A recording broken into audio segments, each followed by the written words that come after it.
Кондиционер.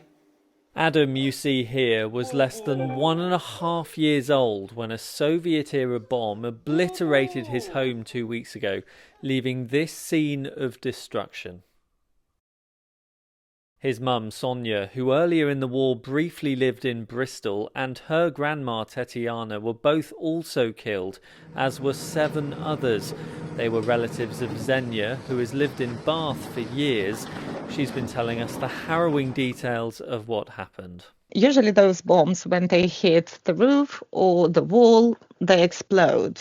This one didn't explode.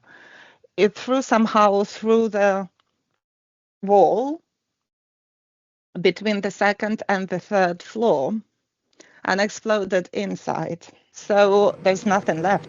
This part of the building is completely destroyed.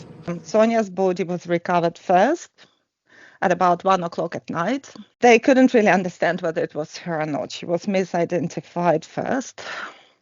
And he told me yesterday how they actually found out that it was her because she was still breastfeeding a little bit the boy. And so his Andrei's father-in-law, he's a doctor, he suggested to squeeze the nipple and the milk came out. And so they understood it was her. To mark 1,000 days of war, the West has pledged more military aid to Ukraine, and it's been confirmed US-made long-range missiles have now been fired into Russia since President Biden approved their use over the weekend. Meanwhile, Xenia continues to send humanitarian aid through her charity Friends of Alexandria, which you can read more about on our website, but she says she's concerned it is not enough. Just yesterday we bought the 200 kilowatt generator for one of the hospitals in Alexandria, and we're planning to send it together with wrapped presents and some English books somewhere in beginning of December. I just don't know whether people will last until they get this help.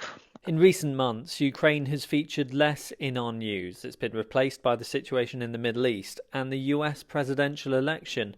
But Xenia wants us all to remember that while we relax in our own homes, innocent Ukrainians like Adam continue to be killed.